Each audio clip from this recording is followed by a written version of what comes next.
Nabi SAW bersabda, "Thalathatun la turfa'u salatuhum an ru'usihim illa shibra." Ada 3 golongan manusia. Salat mereka tidak akan diangkat dari kepala mereka kecuali hanya sejengkal. Sejengkal aja dari kepala, setelah itu sudah tertahan. Enggak terus menembus langit diterima oleh Allah, enggak. Alias ditolak. 3 golongan manusia. Siapa 3 golongan manusia? Nah, perhatikan. Pertama, mungkin ada 1-2 di antara antum yang terkena poin pertama ini. Nggak mungkin semuanya lah. Mungkin 1-2.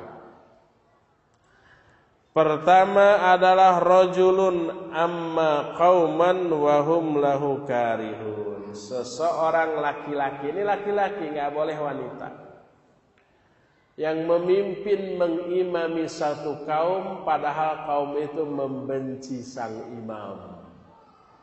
Ini berlaku dalam sholat, berlaku di luar sholat. RT, RW, lurah, camat, wali kota atau bupati, gubernur, sampai menteri, sampai presiden, itu pemimpin. Tapi dibenci oleh kaumnya. Sholatnya tidak akan diterima. Sholatnya tidak akan diangkat dari kepalanya kecuali hanya sejengkal, mentok sudah di sana. Makanya kalau kita umpamanya sholat di satu daerah, di satu kota ada masjid, kita sebagai pendatang jangan berani-berani jadi imam tanpa izin dari si pribumi di sana. Tiba-tiba kita maju karena merasa kita memiliki ilmu yang lebih, makmum membenci hal itu. Nggak boleh. Ini pertama. Kedua, antum semua ikhwan yang ada di sini nggak akan kena dengan yang kedua ini. Yang kena di sini akhwat, khusus akhwat yang kedua ini. Hafalkan, jadi senjata bagi ikhwan. Kedua, wamro'atun batat wa zawjuha sakhitun 'alaiha. Seorang wanita yang tidur dalam keadaan suaminya murka kepadanya. Tidur padahal suaminya itu marah. Karena hak dia sebagai suami tidak ditunaikan oleh istrinya, walaupun dalam hadis lain si istri itu walau kathurat sholatuha wa siyamuha. Walaupun rajin sholatnya, rajin saumnya. Seorang umpamanya istri malam-malam tahajud jam 2. Khusyuk sampai nangis sampai subuh. Ketika adzan subuh dia sholat 2 rakaat, sholat fajar atau qobliyah subuh. Qobliyah subuh lebih baik daripada dunia dan isinya. Lalu sholat subuh panjang, khusyuk sampai nangis. Beres sholat subuh wirid sampai suruk loh. Beres suruk lalu dia sholat 2 rakaat. Pahalanya sama dengan pahala haji dan umroh secara sempurna. Jam 7 baru selesai, suaminya udah pergi. Dari tadi nunggu pelayanan dari istrinya, cuek. Sudah kalau sudah pergi gimana lagi? Suami perginya sambil marah-marah. Kaos kakinya terbalik gitu ya. Satu merah, satu kuning karena enggak disiapkan sama istrinya. Pakaiannya juga belum disetrika, pakaian dalamnya bekas kemarin gatal-gatal, gimana lagi? Enggak disiapkan. Pergi. Pulang suaminya ketika pas maghrib. Istrinya sedang sholat maghrib. Khusyuk. Beres sholat maghrib, wirid. Setelah itu sholat ba'da maghrib. Sampai isya. Lalu adzan isya. Dia sholat lagi. Isya. Khusyuk sampai nangis. Wirid. Ya, setelah itu baru sholat sunat ba'da isya sampai jam 9. Ke kamar, suami sudah tidur dalam keadaan marah. Ya sudah, gimana lagi? Jam 2 bangun lagi, tahajud lagi. Gitu terus. Istri solehah. Itu sholatnya nggak diterima oleh Allah Azza wa Jalla. Karena kewajiban yang paling pokok setelah kepada Allah kepada suami. Suami melihat istrinya tidur pulas dalam keadaan suaminya marah. Karena hak-haknya tidak terpenuhi, istri yang sabar itu nggak diterima sholatnya. Kasih tahu ke wanita-wanita seperti itu. Itu yang kedua. Dan yang ketiga, wa akhawani mutasariman. Dua orang bersaudara yang saling bermusuhan.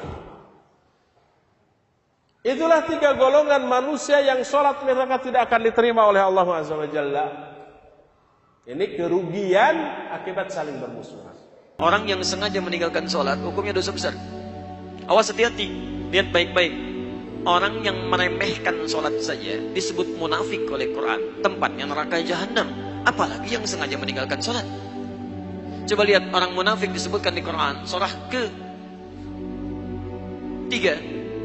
Surah An-Nisa ke-4, ya, ayat 142. Innal munafiqina yukhadi'una Allah wa huwa khadi'uhum wa idza qamu ila sholati qamu kusala. Quran surah ke-4 An-Nisa ayat 142, paling kanan sebelah atas. Lihat, sungguh orang munafik itu berusaha menipu Allah, tipu-tipu. Apa di antara menipu Allahnya? Dia berusaha menipu Allah padahal dia menipu diri sendiri. Bagaimana caranya? Kalau sholat malas-malas, nipu. Ya Allah, saya mau sholat. Fisiknya kelihatan sholat, tapi sebetulnya dia enggan menunaikannya. Penipu kan begitu. Datang ke masjid, Allahu Akbar. Begitu orang lain takbir, tiba-tiba tas orang diambil, handphone orang diambil. Di pura-pura di hadapan kita baik, padahal dia mengerjakan apa yang tidak kita sukai. Orang munafik disebut oleh Quran masih sholat. Antum kenal Abdullah bin Ubay bin Salul? Maryam kenal, Abdullah bin Ubay bin Salul kenal, luar biasa.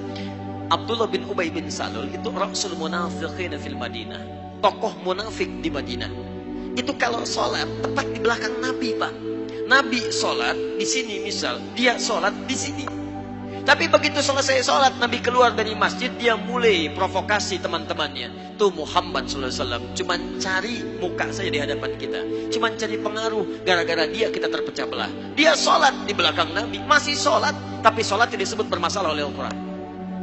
Orang munafik sholat masih celaka. Apa tempatnya? Quran surah ke-4 ayat 140, posisi paling kiri sebelah bawah. Innallaha jami'ul munafiqina wal kafirina fi jahannam jami'a. Allah akan himpun orang munafik dan orang-orang kafir di neraka jahanam. Orang munafik masih sholat, tempatnya neraka jahanam. Ada orang sengaja meninggalkan sholat, maka tempatnya di mana? Paham ya? Baik. Dua.